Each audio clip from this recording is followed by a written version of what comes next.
All right, welcome back to another episode of the Kitchen Table Podcast.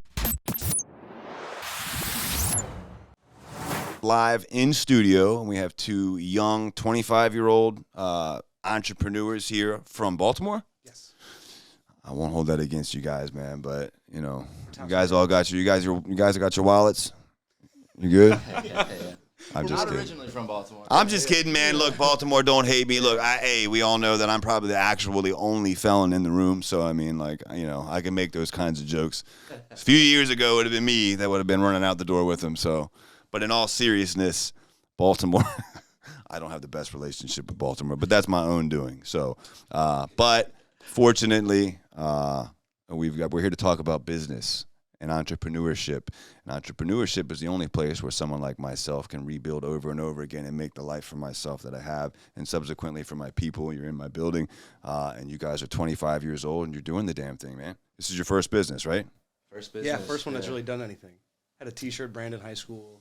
All right, so you got that little entrepreneur gene. This is Conrad, by the way. I was going to say, first of all, like, introduce yourself. Conrad Brake. Do I look at the camera thing? Yeah. There's Conrad three Brake cameras here. for you to look at. You know? 25 years old.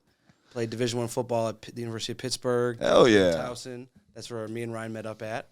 Me and Ryan started Let's Tap In our senior year of college, and it's been our full-time thing since, so blessed in that regard. Ryan, Yeah, man, I'm Ryan Rakowski, also 25 years old. Towson grad, played there for about 6 years with the red shirt and the COVID year, so happy to be here. This is awesome. very cool, man. So you guys met at Towson and decided that you wanted to. It sounds like you guys maybe both. You know, there's one parallel I'd like to draw, and that's that athlete. When I'm hiring, I look for a good attitude and a good work ethic. That's it. Those are just the two undeniables, the two non-negotiables that I have to have when I'm looking for salespeople. The rest I can train. One thing that typically translates really well is I'm looking for an ex-athlete.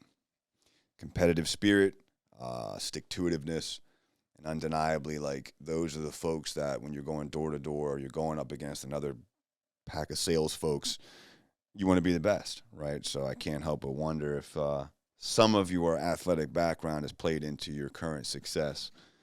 You guys ever thought about that? Without a doubt. I mean, it's a lot of long nights, long days, right? Kind of pushing towards a goal that you don't always see. I remember when we first started Let's Tap In, everybody told us we were crazy. We started with our first event, and we said we wanted to build an app. They're like, you two are two idiots in their eyes. Like, how are you ever going to do this? And we're like, just watch. To start our story off, Ryan came to me at a bonfire during COVID, so 2020. He's like, hey. We were college roommates, not college roommates, but our houses. We lived in separate houses, but our houses Neighbors. were right next door. So, you know, we would go in the backyard, walk up and down each other's houses, bonfires, grill, hang out, you name it. And as a college athlete, really the only day you have to go out is, at least for football, is Saturday nights after the game, right? During the whole week you're preparing, you're busy with school and all that stuff. So Saturday night rolls around, you know, we're doing our thing, and we're doing the same thing probably all year, for every year, right? The entire college career. So I come to Conrad our senior year, and I'm like, dude, we're doing the same thing every weekend. There's got to be more to this nightlife thing, right? We don't know the specials. We don't know really what bars to go to outside of our little bubble in Towson. We don't know how long the lines are. We don't know the specials, the happy hours, the crowd, the music they're playing. So that was kind of the idea that sparked the whole thing. It's like, how do we make a difference? How do we make a something difference? going on? How do we get involved? How do we make it better? The bars are always there. There's people going out every single night, just not on, during the whole entire week, right? Not just on the weekends. There's got to be some type of business that we can kind of create out of this idea. So I came to Conrad, and I was like, dude, you're like the smartest dude I know. Your girlfriend, Emerson, does UX, UI design, and I have this idea here. Let's start making an app or get Emerson to start putting up some mock-ups, designs, and let's get it rolling. So his smart ass was like, all right, well, let's first slow the brakes. Let's do an Instagram account. If we get X amount of followers, I think it was like 1,500 followers, 1,000 followers, then we like have something, right? We got some traction, and then we'll put some money that we didn't have at the time into the app. So the Instagram account was really just scraping all the local bars specials, what they posted, what they had going on, bingo, trivia, party this, party that. We would scrape it, screenshot it from their Instagram account, put a little collage together of all the screenshots and all the specials on our account, and that kind of became the one account where the students in the community went to find out what was going on, what were the specials, how can you save money, how can you have a good time. So we did that. Yeah, we started crowdsourcing because we didn't have any money to do an app, to like pull like API calls and all that stuff. So we said, let's just do some hard work and screenshot people's stuff and see if there's a market for it.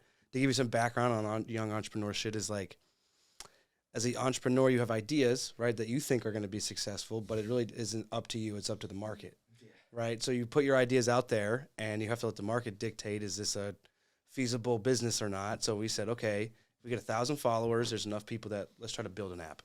And I didn't think we were going to get to 1,000 followers, and we ended up getting 1,700 followers. So How long did it take you to get there? 2 or 3 months, probably. Yeah, 2 or 3 months. Yeah, it was Pretty quick. Yeah, Pretty quick. it was fast.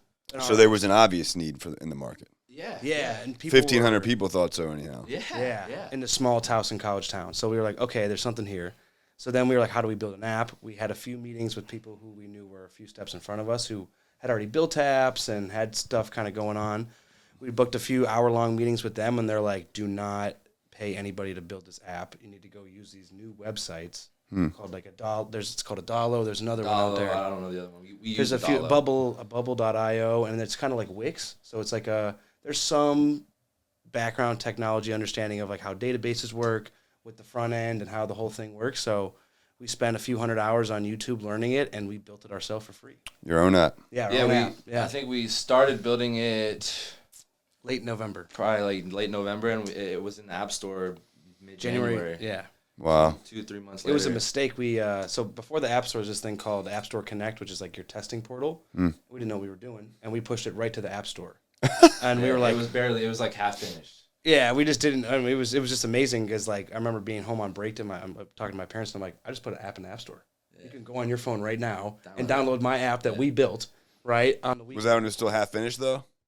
No, I wouldn't say it was half finished compared to what it is now. It was half finished, exaggerated, but at the time, it was like in my eyes, it Wasn't That's what it is. badass, dude. No, I get it. But it wasn't unfinished enough for you to be like, oh shit.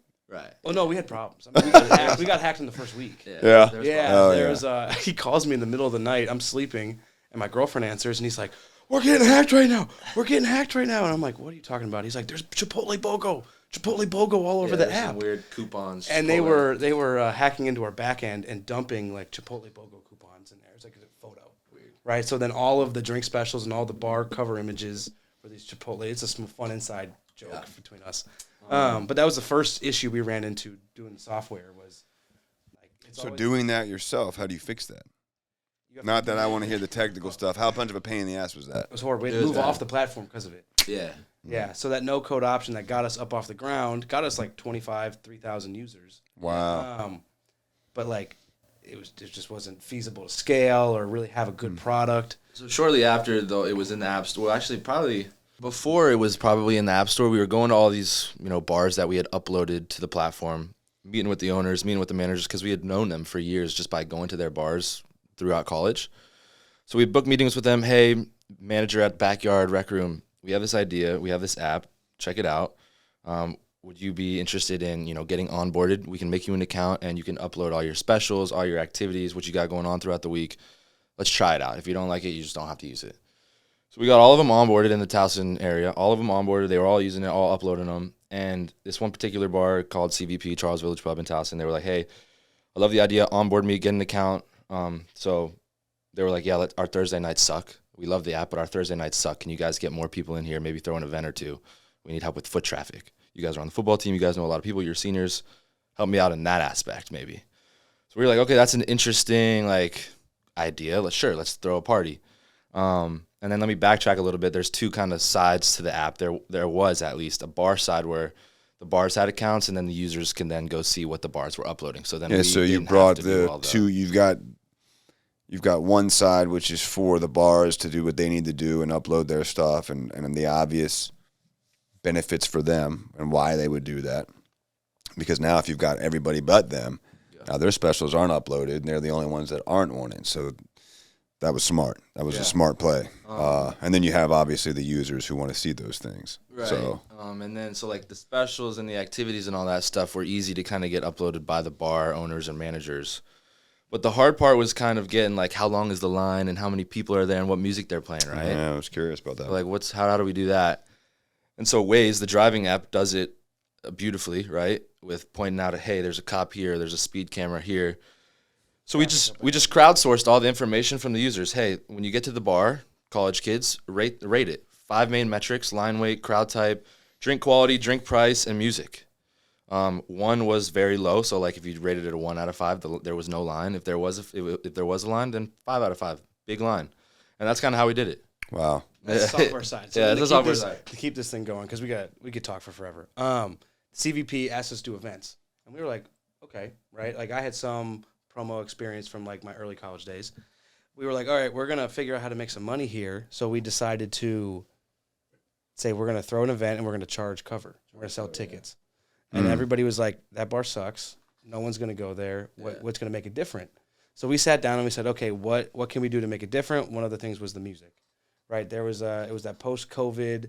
People Gen Z loves hip hop music. It's the number 1 music in the world right now, right? Things like that. Well, the bar scene in Towson hadn't caught up. It was still playing like early 2000 throwbacks. The same music we heard when we first came in, it was the same music they were playing when we were leaving.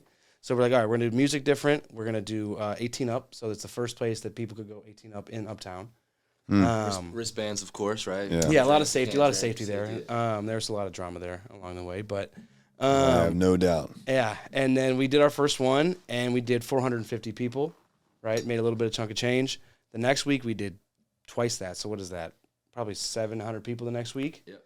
And then from there on out, we were doing, Roger was there for the second half of some of it. And this was at the same bar? That same place. bar. We did it for I a know full they love year. to. And the unfortunate thing was, and that's kind of leading us to where we are today, is like we don't run key variables, right? So we're promoters that are bringing foot traffic to a location. But at the end of the day, if the ownership wants certain things that we don't want, or we don't own the key variables, right? So they can say, hey, get the F out of here, right? I don't want to do this anymore. And no matter how much money you made them, or no matter how good the event is, it's out of your hands. Yeah. So we did that for our full first year. Our first spring, so January 2022, all the way until May 2022, we probably ran 15, 20 events. We went to a national entrepreneurship competition out in Minnesota called eFest. It's put on by the CEO of Best Buy and the founder, what's his name? I don't know his name, but it was the CEO of Best Buy, founder of Best Buy. We went out there. First place elevator pitch competition, $10,000 in 90 seconds. Yeah, so it's like a 3-day weekend. First day you get there, 90-second pitch, no reading, right off the dome. Won that, $10,000. Second day was like a 15-minute pitch, right? We're both up there, whiteboard behind us presenting. We got a whole deck. We came in 6th place for that out of like, how many, 30, 25 teams. Won $2,500 for that. So we walked away with a good chunk of change there as well, and met a lot of people and learned a lot of things. Where'd we go from there? So that's like March. Yeah.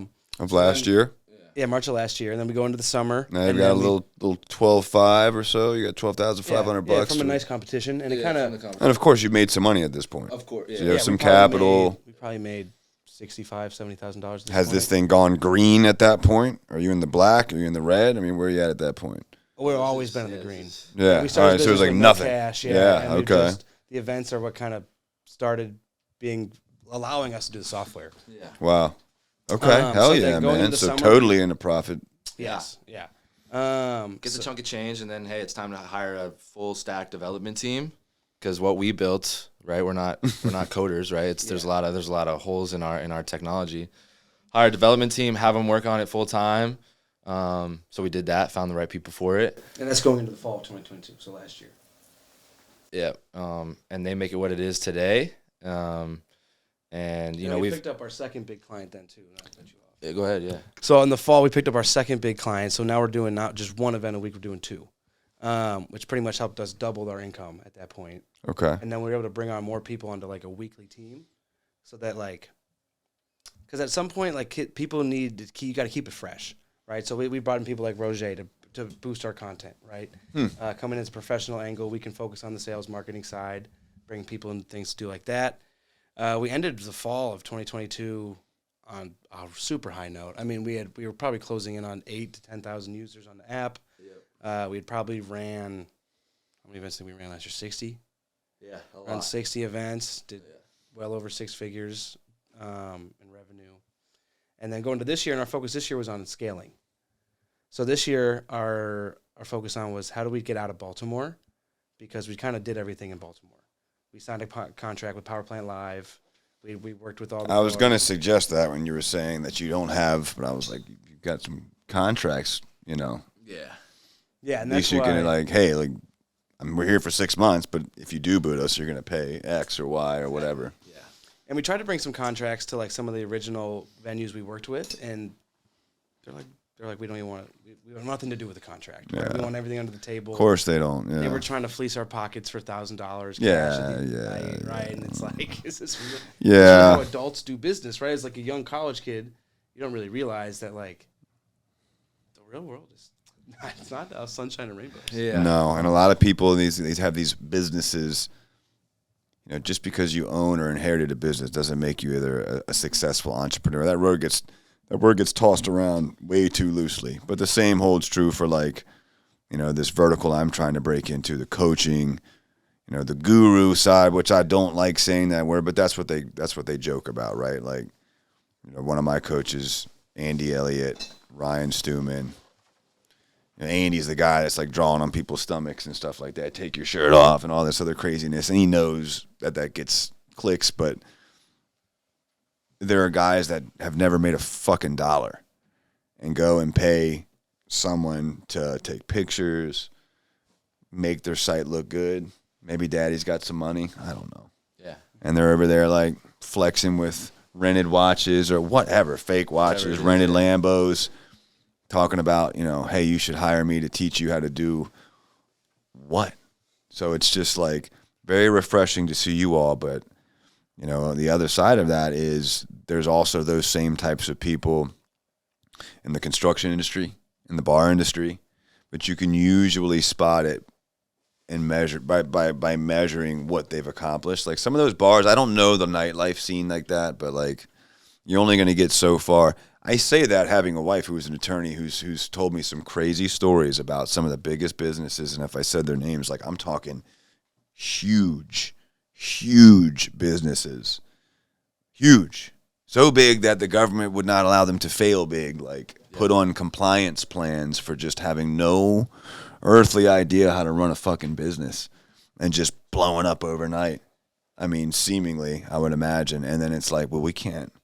You guys are way too big for us to allow you guys to just like disintegrate. You know what I mean? If it's like a grocery train or a phone train, you know what I mean? Like, we got to figure this out. We're putting you on a compliance plan, and we're going to make sure that this. So, you know, that's what I was thinking about when you were saying that, because I know exactly what you're saying. I mean, like, oh, no, we don't want to do this like this. Here, we'll just do all cash, no taxes, no nothing like that. And it's like, dude, what? Yeah. You're just trying to take No, advantage of me we because can't I'm do 22? that. Like, Yeah. dude. No, man. And I think too, my guess is they were of a certain age where like that was just like, what do you mean, right? Like, even now, you know, when I'm older than you all, but like some of my clients, even it's just like, you know, scratch my back. I'm like, scratch my back, scratch yours, like that. This is a business dealing in which I'll perform, you know, XYZ services for XYZ pay. There is no middle as to which you're going to then recoup some of the money or something. That's insanity. Like, I don't know, but. The bigger the companies, I would imagine, like probably like Power Plant, that's where you're going to start getting your contracts, professionalism, at least hopefully, I would hope. But has that been the experience so far? Yeah, this year was big for, like, Power Plant opened our eyes to, like, it's not all this single business, right, small business kind of one-off ownerships to, like, this place has money and it's bigger than one night and it's bigger than 2 weeks. It's how do we invest in you guys to bring the crowd out? And that was really the guy we work with there. His name's Harry. He's the GM over at Mosaic, and he's been awesome. He's kind of opened our eyes on how do you build a party and make it fun month after month. And then for us, we went, okay, we really don't like. We were in a position for a while of like. And this is during the scaling process, by the way. Yeah. Yeah, we met Harry right before. It was right before we went off. This is end of fall 2022. Fall 2022, you guys are talking about scaling, and for those of you guys that are either young or upstart or prospective entrepreneurs, they want to get out of Baltimore and take this thing worldwide or bigger than what they have, right? So, like, consequently, I'm scaling this year, right? You're always scaling when you're growing, but in this case, we've got a planned scale into 3 new markets. Did you guys have a plan for, like, all right, we want to hit these new markets, or we just know we want to be bigger? I think we had a cool. You want to tell a story on how we got out?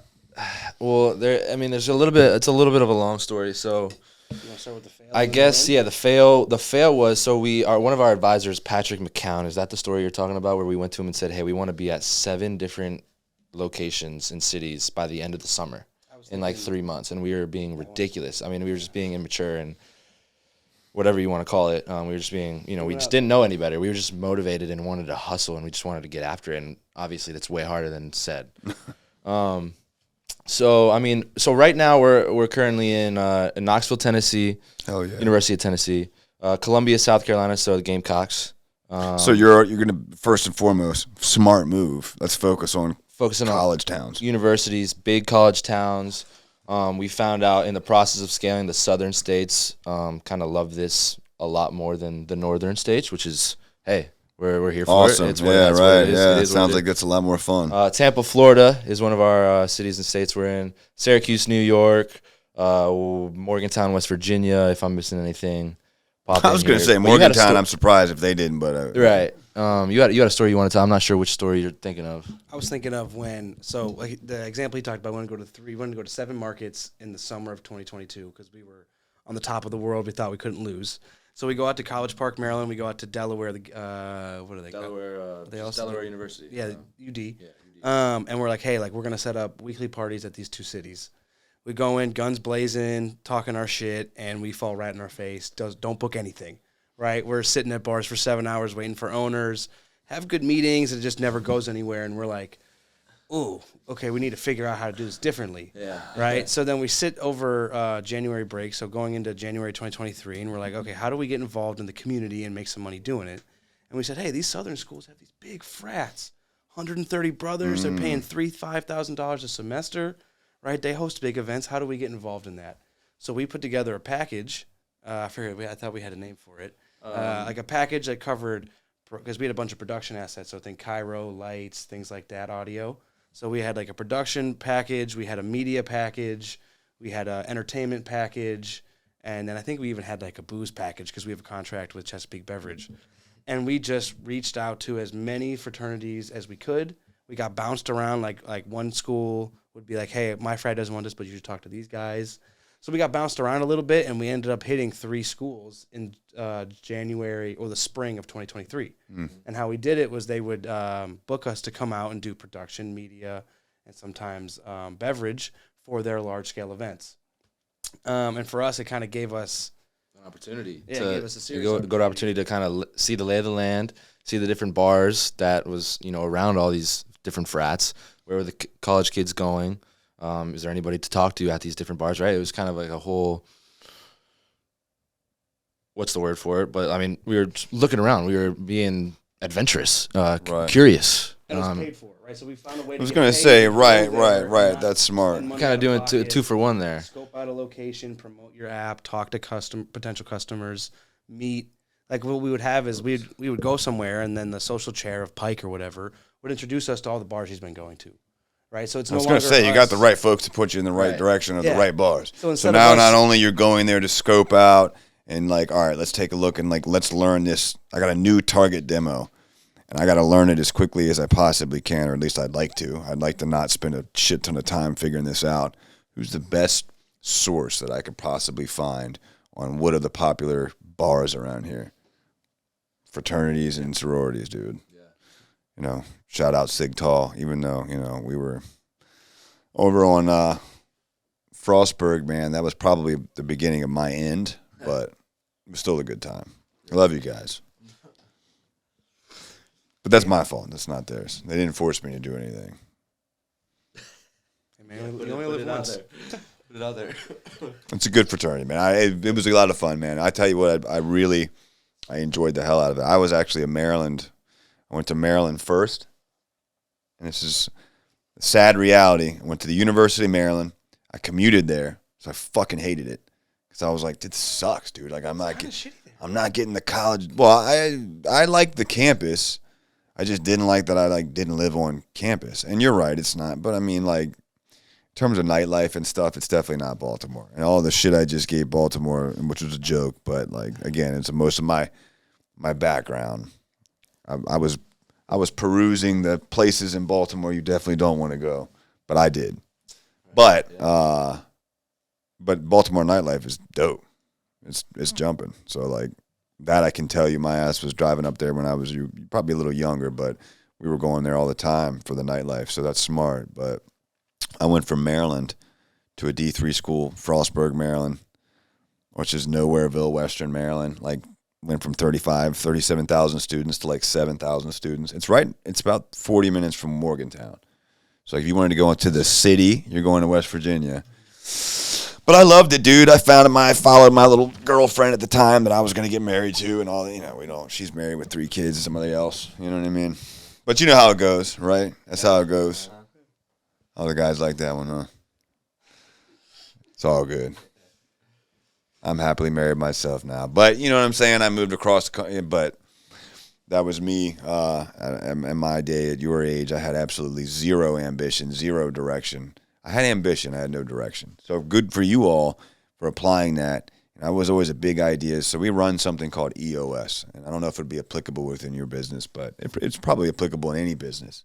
EOS is an acronym. It stands for Entrepreneur Operating System. And if you ever get the chance, you should read this book called Traction. And the second book is Rocket Fuel. And it's by Gino Wickman. And these are really well-known. It's a whole series of books, and there's a CRM called 90IO. But the reality is it's a way for you to run your business. What it really focuses on is reverse engineering your goals. But it forces you to look at them. Like if I was to ask you, hey, what are you guys' 3 years volume? Like 3 years from now, what's your volume goals? Do you know them? Not really. So like, but that's a good thing. So it's like, all right, where do you want to be in 3 years? Want to be 7 million, 10 million, 20 million, 100 million, right? Let's reverse engineer that. And then again, I didn't say that to put you all on the spot. That's what we're very now people, right? Like we don't have time to look up, right? Because we got to do shit today. And we got to think about the future. And we got to make payroll. And, right? Like we got to institute change and be willing to make change on the fly and audit and audible and do all these things. And then, oh, by the way, still do the things that's necessary to keep things moving, right? So like you don't get to just stop and say, hold on, let's regroup, and then we'll come back and restart and do this. So you got to keep it moving, right?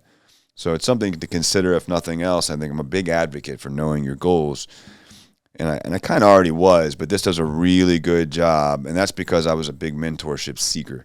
I had this gentleman that I'm going to see tonight that the first time I asked him for help because he was a badass sales guy, and he had all the shit I wanted. And that's what does it for me. You know what I'm saying? I see somebody who's got what I want. Got the cars I want to drive, the clothes I want to wear, the house I want to have, and the job I want to have. And I'm like, yo, what do you do? He was a software salesman. He said, well, first of all, what are your goals? I was like, what do you mean? He was like, do you have them written on paper? And I didn't. And he was like, what are your 5-year goals, your 3-year goals, you know what I mean, and 90-day goals, and put them all on paper. And that was the first thing he directed me to do. So if I could give you one piece of advice, it certainly helped me. But as a business owner, what EOS does, it forces you to reverse engineer that and put it all the way into a weekly system check, right? Like, all right, what is our number for this? What's our number for this? Everything gets a number, whether it's quality assurance, satisfaction rating, cash flow, doesn't matter. I mean, literal numbers, metaphorical numbers, everything gets a number, right? But ultimately, the reason why is because we want to make sure we're on track every 90 days to getting to that goal. Are we on track or not? Right? If our goal at the end of the year is 20 million, are we on track or not? If not, what are we going to do about it?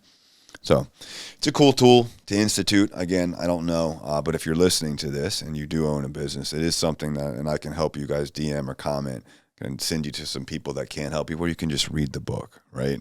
If you want to be EOS certified, you do have to have someone come out like we'll have next week.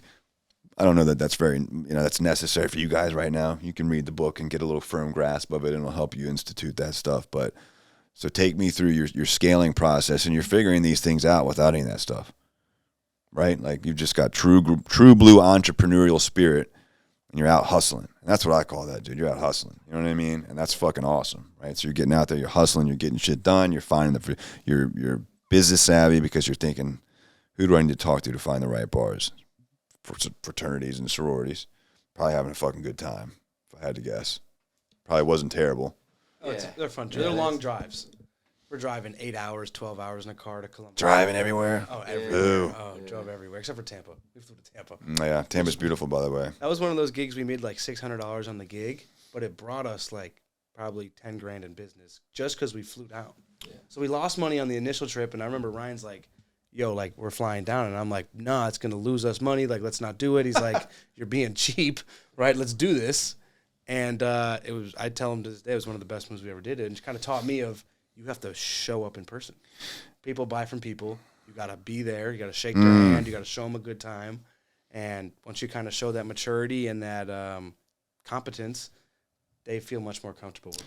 People buy from people. That was a great statement. You guys seem like a good dynamic duo, too. I mean, in that, like, are you more the numbers guy and you're more the well, tell me. You guys tell me. I mean, what are your strengths? What's the combination we have here? Social back office. Fucking knew it. I knew it. That's why it works, man. We knew it from day one. We knew it from day one. Yeah. But that's good. Yeah. Right? I mean, that's... There's no, like, I wish, like, I can't stand him either way, right? Like... No, that's a great winning... lane. Yeah. That's a great combination, man. That's a great combination, right? Like, you need that, right? You need the guy... You need the sales guy. You need the... again, the back office, the data, the metrics. That's... I just hired 2 guys to run Delaware, and that's the combo, right? One is the sales regional, and one is the operations regional. He likes numbers, back office. He's already run through all the trainings. He's like, give me more. You know, I haven't talked to Sutton since I saw him, but I'm sure he's doing push-ups somewhere and ready to train some sales reps. That smile on. You know what I mean? Right. And I don't doubt he'll be all about, you know, business when it comes time. But so where are you guys at now? We talked about where you're going, scaling. Tell us about the app now and where it's at. And we know we've got a few minutes here. I want to hear about where you're at now and where you're going. Yeah, so a couple things. Where we're at now, we're probably at around 10 to 11,000 users on the platform, the Tap In Bar Scene app. We've scaled to about 5, 6, 7 states. Obviously want to keep those relationships and those brands going in those areas. Through all this event coordinating and planning and, you know, putting on, we've kind of seen another problem in the nightlife industry with requesting songs to the DJ, and everybody wants to hear their song and right go up to the DJ, fight, claw, elbow, yo DJ, play, teach me how to Dougie, right? So we saw that, quickly tried to solve it, and we created this kind of new it's not a feature. We're not sure if it's going to be a feature set in the Tap In Bar Scene app. Right now, it's its own thing. It's called Play This Tech. Playthistech.com. And you can go to any of the bars in Towson or Baltimore, and if the DJs are onboarded using the platform, you could scan a QR code, send them a song request digitally. You can tip them. It could be free. And we've generated some revenue with that, and that's a pretty cool platform that we're not sure if we're going to put into the app just yet. We're taking on some fundraising. We opened a convertible note round, trying to raise $500,000 with a 20% discount, $5 million cap. We've solidified about $200,000 of that so far. So the next steps are really closing that and getting the next 300. Couple angel investors. What are you going to do with that 500? Yeah, that's a good question. Marketing, hiring, employees, keeping this train rolling. And we're going to, that app, because that's fucking interesting. That's what's interesting to me. I think you got something here, to be honest with you. The app, how has that been? I mean, the response to that app. Do people check it? They're looking like, what's the lines like? Because I could see it being used. I mean, shit, I would have used it. I mean, is the response to that growing? Yeah. Do you want to answer this question? Yeah, I mean, it's I know you know the metrics. Yeah, the metrics. Yeah, we're getting around 1,000 users around a week. So 1,000 people usually checking in. We've kind of hit a plateau of like what we've seen from our user base. Yeah, they use it 5, 6, 7, 8, 9, 10 So what else times. can they use it for? The lines, and that's why we safety atmosphere, whether it's like, anyhow, sorry. I mean, this is a great app, man. Get into the coupons and the discounts. Yeah, so like. Yeah, sell it right now, man. We're going to crank this thing out and chop it up. We started with this whole concept of trying to save people money, having better nights out, all those things. And we saw that once people learned stuff, they moved on. So we built Play This so that every week when you go out, you can have your music heard. Moving forward, we're starting to book deals with brands like Tito's, Deep Eddies, Halavaka, Litos Vodka, and they want us to start promoting their brands over competitors by offering discounts to our users. So we're just trying to find ways of honestly solving more problems, making everything more sticky inside the software. Software is a dual-edged sword of like people think it's really cool and it's fancy and it has cool metrics if you do it right. It's super expensive to build if you don't have somebody in-house. Yeah. That was one of our things we were talking about in the car ride here is we probably spent $100,000 this year on software and we didn't buy a single food truck, right? Or we didn't buy a speakeasy somewhere small, right? Like we're as we're going into our third year of the business, it's like you have, that's why I was listening to some of your podcasts. I find it so interesting of like, you have capital and you have assets, and it's like, when do you make the right moves and when do you pull things out? And like software is like, you either got to sell it to somebody who wants the data, or it's not like a food truck that it's just an asset that you can just sell no matter what happened to it. So we're trying to figure out new ways of, because that's the thing with software is you need to raise money and have just kind of a cash burn for a long time until something clicks. Or you need to do what we do and hustle on Thursday, Friday, Saturday, deploy the money on Monday, and keep whatever you can for when it gets slow. But I don't know. So I think I rambled there a little bit. But man, it's hard out here. It's fun. It's fun. It's hard. It's challenging. What's the future? Sounds crazy. I think the future is us probably going to end up owning our own place. That's what I was thinking. Cities. I heard you say owning a speakeasy. So this leads to probably nothing, man. Is that what you guys want to do? You gotta claim that shit, brother. We're gonna own a place, right? Yes, yeah, we're gonna claim that. That's a good point. Yes, we are going to own a place, and we're trying. We've been in the process for the last couple of years. We've had a couple different opportunities, and now what we're getting into is these larger companies. We said we started with Power Plant Live. Now we just signed a contract with the Green Turtle Corporation, and then this other, we'll call him an angel investor. His name is Scott Parker. He owns about 30 different locations in the Arlington, Virginia area. And they're starting to come to us because they see what we have going on and what we kind of produce. And they're saying, hey, I own 20 locations, right? I can't hire somebody who does what you two do. Come in, pick what locations you want, and I want you to curate the entire thing. That's awesome. Right, so we're starting to do more programming, and we want to kind of leverage that into, okay, we're going to do programming for 5-year locations. When it works, you're going to help fund our next spot. We want to sell this app. I was going to say, sell the app, dude. Get that thing. What about ratings? I'll talk to you off the air. I'm going to give these ideas away. These are proprietary, I'm sure. IP, baby. Right? Yeah. IP. That's another thing, too, is interesting. The intellectual property conversation of, I'm sure you know more than anybody. You learn all these skills and talents and hard-earned hard-earned knowledge. And sometimes if you're not particular, not to gatekeep, but you could just give it all away. Yeah. And it's like almost a Western culture thing of like we kind of expect each other to. Oh, dude, I've got a couple companies that have sprouted up underneath of me, and one of which I don't even care. I mean, he's like a little brother to me. I was totally supportive of that one. He's got a few guys that I've let go, but it's neither here nor there because there's nothing proprietary about roofing, right? Like unless you know what I'm saying. Like people get all pissy and stuff. I have competitors that are really, really weird about it. I got one in particular that's really weird. But it's not proprietary, dude. What did you invent? You guys invented something. So that is proprietary. And that is awesome. I have my sales systems and stuff, but as much as I would love to think, and they're still not proprietary. It's a culmination of different pieces and things that I've learned over the years and sales methodologies that I put my spin on it, but it's not proprietary. It's close. I don't even know. Adam Binsman called me before I walked in here, and he didn't. One of those guys that's so fucking busy. I'm sure he got off of a plane from a speaking event to walk into another one, called me, and I just missed his call. And I called him, like, right back. Like, tried to catch it, called him, and not answer. Doesn't answer. But, he has his own sales system, and that's what he does. He just teaches people how to use it. Owens Corning, our manufacturer, hired it. And hired him, and he just goes all over the country, does speaking events, teaches people how to do it. Private equity companies use his sales systems, so he's really got a niche going there. But I don't even know if he would argue if that's proprietary. I mean, he's got it's called Slap. I don't know if he's trademarked that or not, but don't sue me. But you guys have something proprietary, real. So I envy you of that. And I think you guys should really see that through one. I know you will. But, like, build, scale, sell. That is the entrepreneur way, at least in my professional opinion. Like build, scale, exit, do it again, do it again, do it again, right? Like at least that's my plan. Or build, scale to sell. You don't have to sell, but if you build to sell, you've got a really good running business that's profitable and all your chips are on the table and you're above board. If you don't, you've got a lifestyle company and I don't know, fuck that. We were talking about that comment. We watched a podcast. I forget who it was. And it was talking about the difference between what you're speaking of as build, scale, sell, which is real, invest heavy back into the business, pay yourself dog shit, compared to a lifestyle business, which is I make $5,000 a week or $7,000 a week.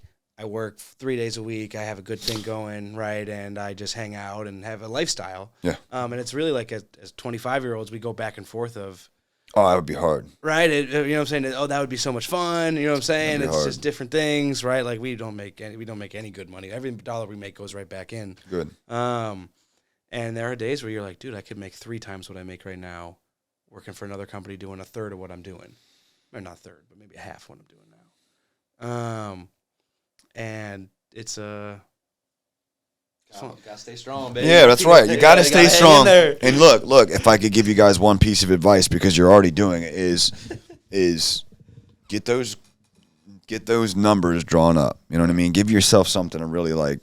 Roger probably knows our goals at this point. Roger's a videographer. He's sitting back here, but I would almost wager to guess he knows what our goals are with Potomac Customer Modeling anyhow.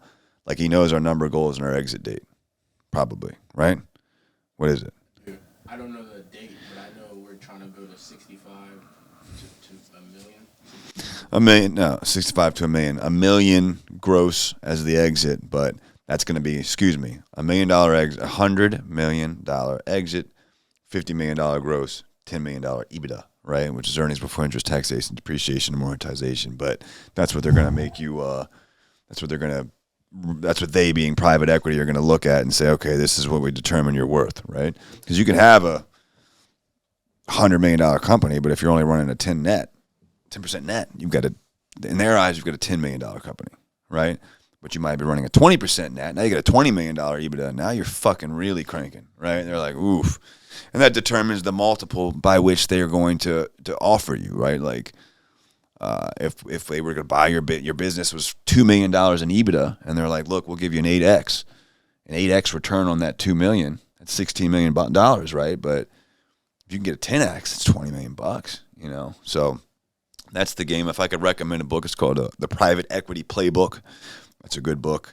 There's a bunch of other ones, man. But you guys are young, hungry. I wish 2 things. I wish that I had my shit together enough to even do this when I was your age. It was hard enough for me to string together. You know, I've got the unfortunate. It's not even unfortunate. It's the best thing that's ever happened to me. But it took me a fucking decade where you guys are sitting to 32 to get my shit figured out. And I almost died 50 times, right? But I am so stubborn and hard-headed that that's what I needed to like really sit down and appreciate things. You guys here have a chance to dial this in now and be multi-millionaires before 30 years old. So get your goals dialed in. That would be the one thing I would suggest. Put them on paper. Where are we going to be in 3 years? What am I going to be before I'm 30? And how do I get there? And reverse engineer it and compare them. Look at them each other. You know what I mean? Like, dude, what are we doing with the company? What are our personal goals? We're doing a vision board project out there with the company on Monday. All that shit is so fucking real. It's the reason people always, it works, right? There's a book. I'm not going to bore you guys to death on all that. Just that would be what I would suggest is start there. And that's going to give you guys some renewed enthusiasm if it's real too. If it's just, you're just like, I'm going to do $100 million next year. Well, how? Is that feasible at all? You know what I mean? If you got no real way, like put something real and reverse engineer that. Firing me up right now, man. So I'm saying, man, I mean, right now. let's go, dude. Let's get it. Hey, man. Say all the time. That's you. Yeah, I get fired up, dude. Yeah. Well, we're hiring. If you guys, I'm just kidding. I wouldn't let you, man. I would actually probably let you sell just to get you some capital. But the reality is you guys got something you need to be dialed in on, man. And I would just take a look at your goals. That would give me the juice. You know what I'm saying? Yeah. Because when you don't have that, you're like, what the fuck are we working towards? When you know, like, yo, this is our goal. This is what we're doing. So what do we need to do quarterly? We should do weekly meetings, cash flow meetings, quarterly meetings, monthly meetings. Where are we at for our target? That would be my suggestion. I think we might need another hour. different time on Yeah. the topic itself. Yeah. We can talk about that, man. We'll sit down, and I'll be more than happy to work with you guys, man, and maybe even who knows, maybe there's an investment thing there, but we'll take a look. But even if it's not, I'd be happy to help you guys. I would love to see you guys win. So hopefully, look, if you're watching this and you are in a college town, I'd be all over this. Like, I, as an entrepreneur with these young entrepreneurs here, if I own a bar, like that app is sexy to me, man. Like, I could think about back to my fraternity days, and I'm like, man, dude, that'd be sweet. Not having like, what's the line like? What's the music like? Like, what's going on? What's going on at Dimes tonight, man? Like, I don't know. Check the app and see what's up, man. Like, Exactly. whereas old bar, we didn't have very many bars in Frostburg. We had about like 3, so we really didn't have very many choices. But it still would have been nice to know like where we're going. You know what I mean? And what's up. So, what's the crowd like? You should probably add like what are the other opposite? I'm married, so like.